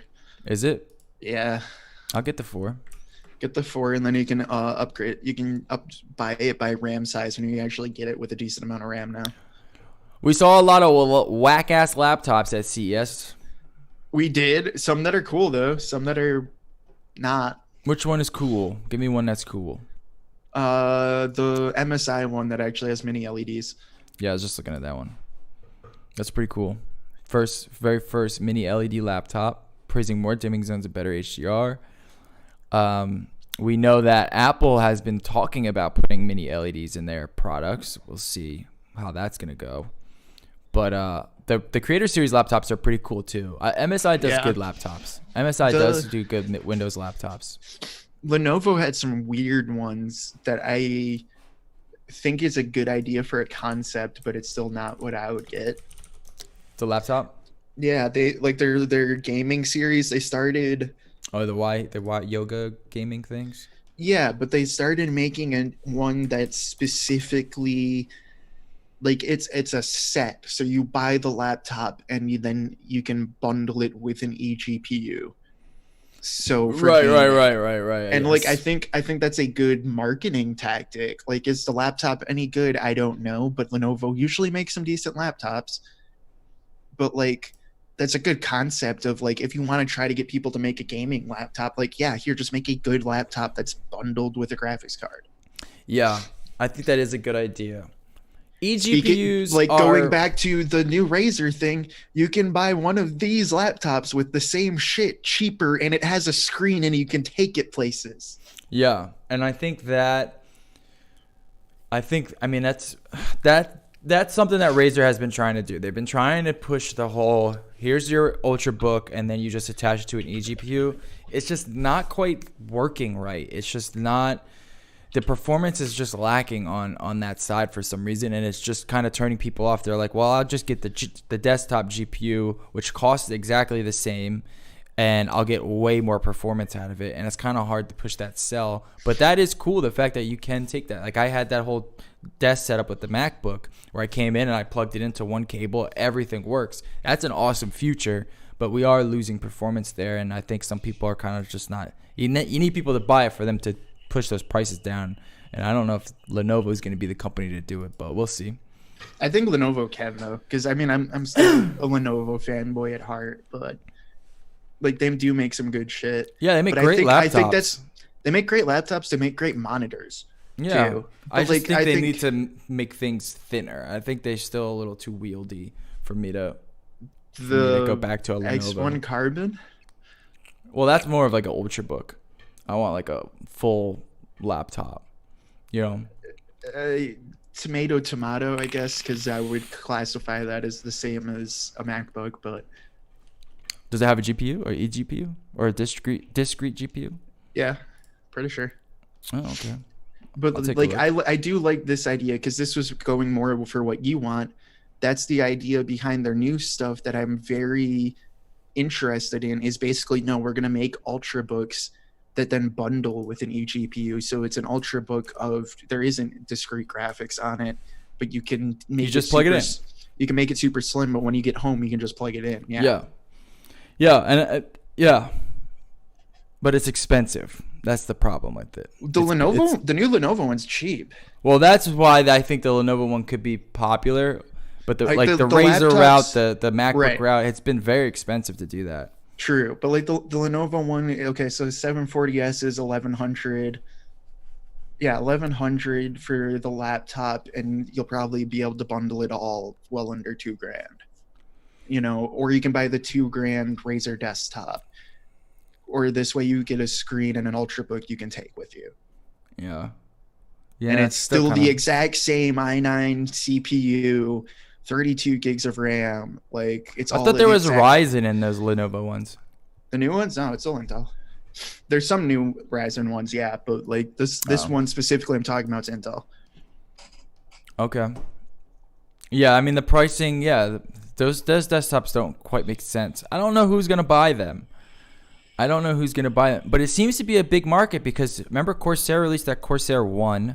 We had those Steam boxes that were real early on. The small form factor cases have been pretty popular. There seems to be a market for like mid to small ITX desktops. So I mean, because it makes sense. They're cool. No, I want one. It's just hard justifying the pricing for some of them. That's my problem. Where it's like, I mean, you're always going to take a hit in performance when you. No, true. You know. But it's specifically like, going back to kind of what you're just saying is, I would gladly buy the X1 Carbon, or like not the X1, the laptop, the Corsair one I'd gladly buy that because it's still desktop parts. If I'm going to spend $2,000, I want desktop parts, not a laptop that's turned into a desktop. That's my issue with the Intel one. Yeah. Where it's like there are other options out Can there you at that price point that are real desktop class performance, you know? Can you swap the CPU out on those? I don't know. Or what, the Intel ones? On any of them? The On new any Intel, any the of new the new Intel ones? you can, hopefully, fingers crossed, but it's fucking Intel, so they'll probably say in 2 years that you can't. But that one is, you can't flip out the exact CPU, but instead it's this whole little mini expansion card that's like a mini microboard, and you can replace that. That's the gimmick with that whole thing. Right. But the Corsair one, yeah, I think you can it's just a motherboard, you know? Like, I'm pretty sure you can just pop it out and put a new one in if it matches the motherboard. Yeah, I forget how that one worked. But that's definitely something that you'd have to take into consideration too, is if you could swap the parts. And then there also, for going into the cool one, there's a new Acer Concept 7D, which I still kind of Didn't we talk about that before? Not the new one. They're coming out with an Acer Concept 7D Ezel, which is just a little bit upgraded, I think, but it's still kind of nice. It says like an artist thing. Yeah, I seen this. Yeah. But no, did you see the easel? The easel's new. It's different. So did you see that though, where it flips down like that? Yeah. Yeah. But the Concept D series seems actually really nice. Yeah. Like that was the one we've talked about before. Of like, I would consider that because it is still a really good color calibrated screen ultrabook that's got a lot of power. But now you can like flip the screen down to actually draw on it. That's kind of dope. Yeah. The one thing about Acer laptops, I owned an Acer laptop for a little while.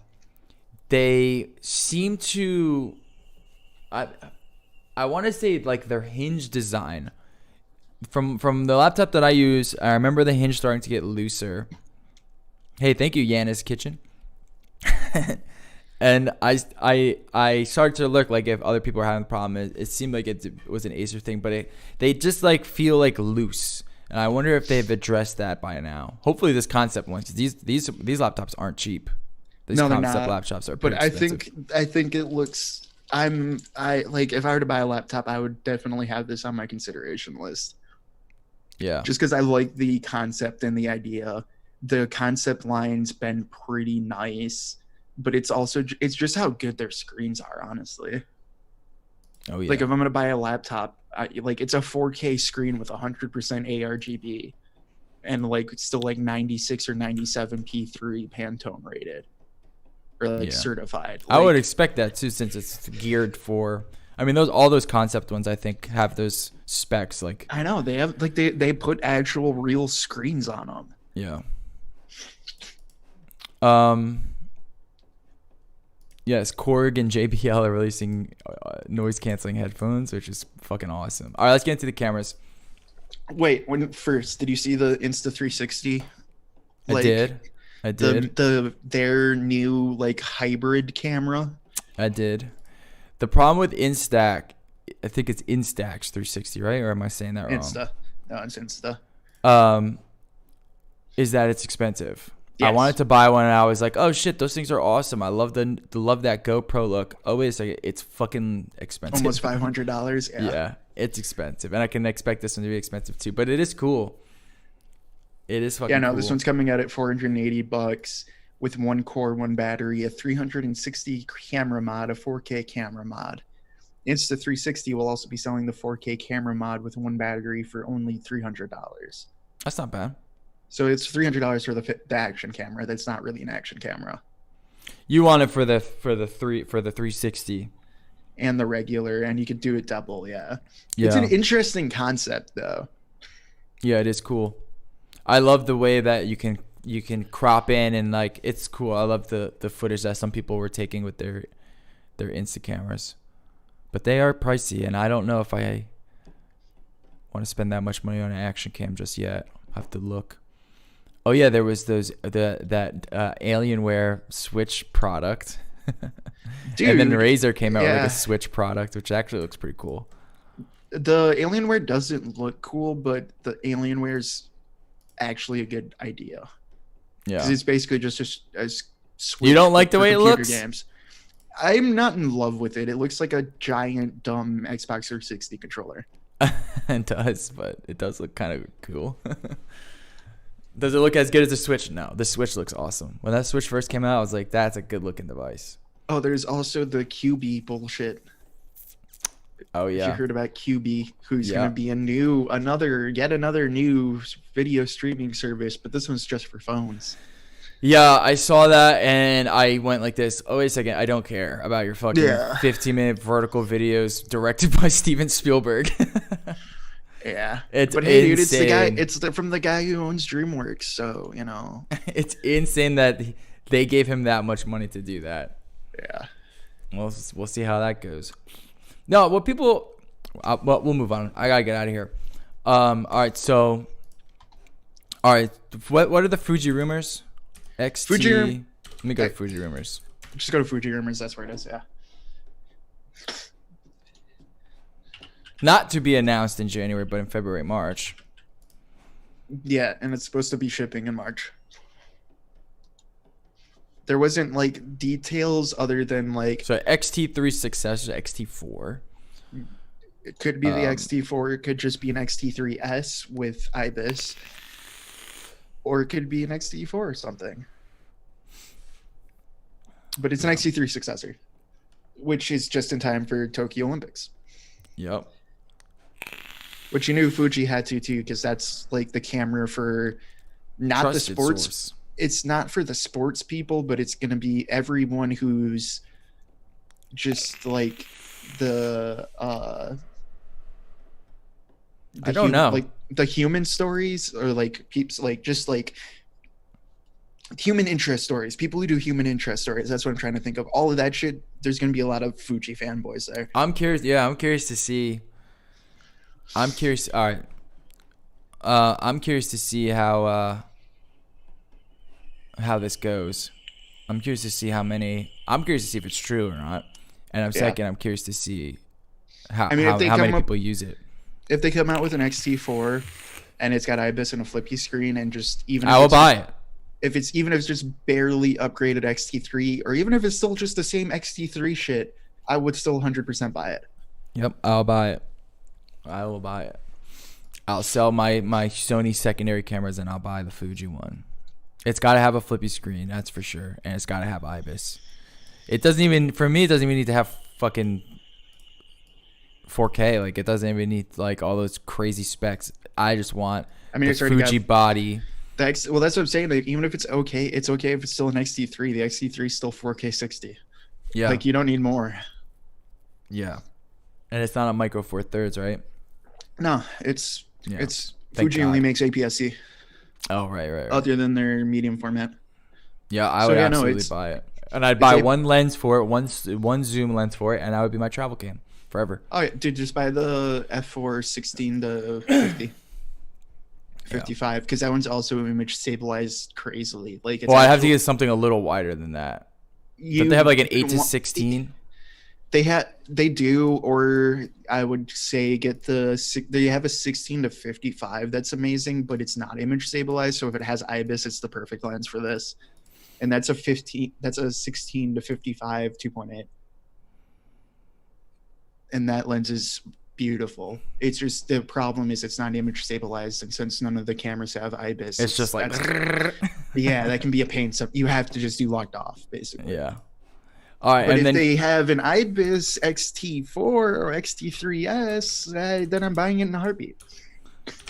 Canon released their Nikon released the 780, which is the successor to the 750, I believe, D750. And Who cares? Yeah, I'm not. No, I mean, not- it seems not too- cool, but I'm not like too big on it's that. It's just it their did get it's their 4K. Olympic camera. It's their Olympic camera. It did get 4K. It did get analog, and if that's the same stuff coming from the Z series, it's gonna be good. Yeah, it's Nikon needs a consumer. They need a consumer body. They need a consumer camera that can compete in this realm. And unfortunately, it's it's Fuji, it's Sony, and it's Canon that have taken that reign, and Nikon has kind of fallen off. They're just not exciting anyone. And a lot of people, when you know, nothing works with Nikon, so you have to have all that Nikon stuff too. It's a whole ecosystem you're buying into. So they need something like, they don't need a DSLR 780. That's their, you know, their Olympic camera that a couple of the pros that Nikon guys are gonna get, and then we're gonna see where that goes. I'm very curious to see how many Nikons are at these shows. Very curious. I would still guess a lot, actually. Like, it's for photographers. And if not, then Nikon's dead. Their sales are terrible. Oh yeah, but I'm expecting there's still a ton. There'll still be a ton because there's so many in the photo world. There's still so many goddamn Nikon fanboys. It's ridiculous. Yeah, we'll see. I'm very curious to see how this plays out. I expect to see a lot of A9s and a lot of. I'm actually not expecting as many A9s. There'll still be a good amount of A9s, but I think there'll be just as many A7 IVs as A9s. Because I think there's going to be a good amount of people who want them billboard pictures, because that's the issue with a lot of these cameras that we're talking about now that were released for the Olympics. They're all really small megapixel counts. So I think the A7 IV might be there just for those people who are looking for those wall shots. You know what I mean? Yeah, but there's only a few photographers that really do that. True, you know? But a lot of these guys, they just need to get the shot. They need that. True, fast but I think rate. there's enough for the Olympics. You know what I mean? Yeah, we'll see. And it's not like you're losing out a ton from the A9 to the A7 IV. Yeah. Especially if you're talking about pure speed, the A7 IV isn't like a slouch, you know. We'll see. But we have the 1DX Mark III release. This camera is absolutely a fucking monster. I mean, it's insane. It's got everything. It's got raw recording, 6K raw recording. It's got everything except for autofocus. It's got it doesn't autofocus in 60 frames. That's about it. Autofocus is everything else. No, it's just so that's not because it's Canon. You have to have a cripple somewhere. That's their cripple. It's huge too. I'm surprised they couldn't manage the heat in some way to allow that. One bad thing that I found out too about this camera, it doesn't output RAW to an external recorder. You have to do it in body. Really? Yeah. That's weird. I'm assuming it's because it's too much data for HDMI. It's 2.6 gigs a second. And I think it's just too much data for the HDMI point. True, but at that point, just switch it to DisplayPort or something. Or USB-C. Weird. You could do a Thunderbolt 3 port on there, which they have done already. But well, they haven't done Thunderbolt 3, but yeah. Yeah. Like, I mean, that's why I like my Fuji. My Fuji has USB-C 3 that has charging on it, and the hope is, like, with the next one, they're just gonna keep it on there, and you'll be able to do everything with it. Yeah, I tether like Zcam. I tether my ESR with the USB-C all the time. It's great. Yeah, just do it straight up like Zcam. That's what I'm thinking. It's a USB-C and you just slap an SSD on there. Yep, plug 8 SSDs in it, dude. Yeah. One thing they did cool is they're adding a Wi-Fi like extender module on the side that you can plug in, so you get just like a hardcore Wi-Fi signal on there, which is awesome. I mean, they've been doing that for a while though. Have they? Yeah, that's on. Well, not a while, but that's on the C500. Oh, really? The newest cinema camera has that too. Yeah. Oh. Yeah, I think that's pretty fucking cool. I wish. So I think that's also I want to play around with that. They want people to match it to like the C5. Yeah, that makes sense. That definitely makes sense. Even though I don't know if it will match the C5. C5's insane. I think you can come close though, where it's like. Yeah, you probably get close. I think that's like their goal with these two is like, here's the top end DSLR Canon log shooting, picture taking thing to go match to your C5, which is your 30 grand cinema camera. Yeah, which is cool. Yeah, it's just a pretty badass camera. It's $6,500, which is not too bad actually. It's cheaper than I was gonna. I was cheaper than I was guessing it was gonna be. Yeah. I thought this was going to be way more money, but it is their last DSLR that we're assuming. So I guess they do have to price it in relative to the mirrorless market. And as much as I want to get it, it is a little out of my price bracket for what you get. It's just a little too beastly for me, and the screen doesn't move at all, which kind of sucks. I mean, how sick would this be if I had a flip out screen? Oh man, that'd be so sick. Yeah, it's a fucking badass camera. Dude, fucking it is. C-Log. Fucking It everything. is. I still wouldn't buy one because it's not my type of camera. But like, you gotta respect it. This is the This is the just the workhorse tool. This isn't an inviting camera. This isn't a camera that you give someone and you go, have fun, like be creative. This is like, I got a job to do and I have to get that job done. If I do more production work, it's the camera I would buy. But like that's what you have to be doing to buy this camera. They added. Do you see where that AF button is? They added like a touch screen thing, which is like their touch bar, but nice. mini. That's actually an awesome idea. No, that's way better. That's actually used for a little touch bar, touch screen instead of the dumb one on the ESR. Yeah, that's actually smart as hell. But what I am waiting, speaking of the SR, is an EOSR version of this camera. Yeah, I think everyone is.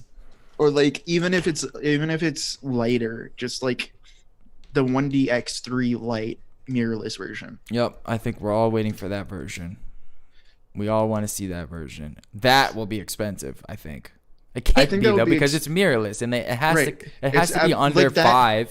That's what I'm guessing is like that's going to be like the $4,000 range to compete with Panasonic.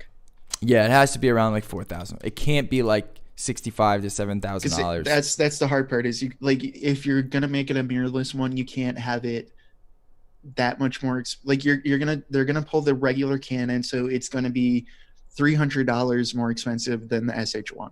Mm-hmm. And I'm okay with that as long as it's around that price range. That's a reasonable price range. I'm afraid they're not going to do that. But it also better have the same exact fucking stats or better than the SH1 then. Yeah.